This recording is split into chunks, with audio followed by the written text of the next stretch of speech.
Afra and Max's magical adventure created for her by a wise old maple.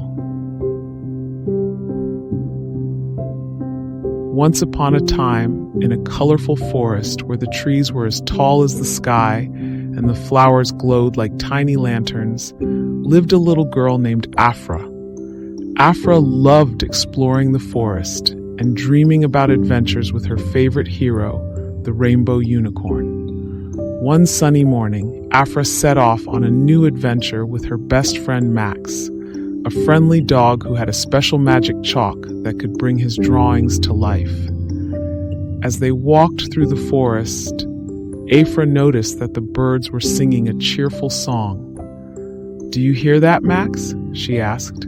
Max wagged his tail and barked happily. Suddenly, they saw a squirrel looking worried. "What's wrong, Mr. Squirrel?" Afra asked. The squirrel chattered, "The river that gives us water is blocked. Can you help us, Afra?"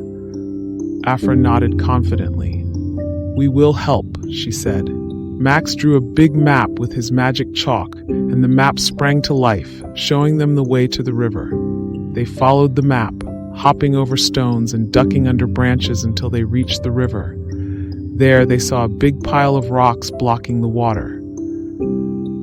Afra thought hard. "We need to move these rocks," she said. But the rocks were too heavy. Max had an idea. "Let's draw something to help us," he suggested. Max drew a strong magical crane with his chalk, and it came to life. "Can you help us move these rocks?" Afra asked the crane. The crane nodded and started lifting the rocks away, one by one.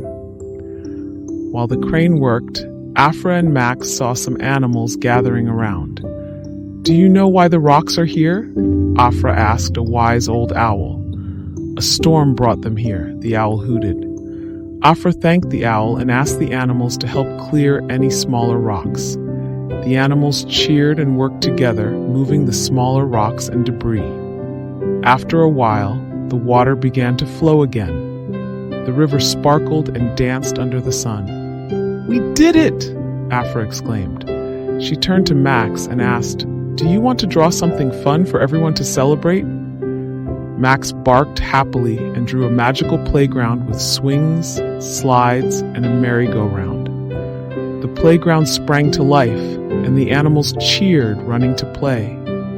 Afra and Max joined the fun, sliding down slides and swinging high into the sky. Afra felt proud of herself for helping the animals and solving the problem. "We make a great team, Max," she said, hugging her friend.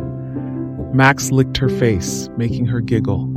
As the sun began to set, Afra and Max said goodbye to their new friends and headed home. "What did you learn today, Afra?" Max asked. "I learned that we can solve problems by working together and using our imagination," Afra replied. "And it's always fun to help others." Max wagged his tail in agreement. "Let's have more adventures tomorrow," Afra said, and with that they walked home, ready for their next magical journey. And they shared smiles and laughter ever after.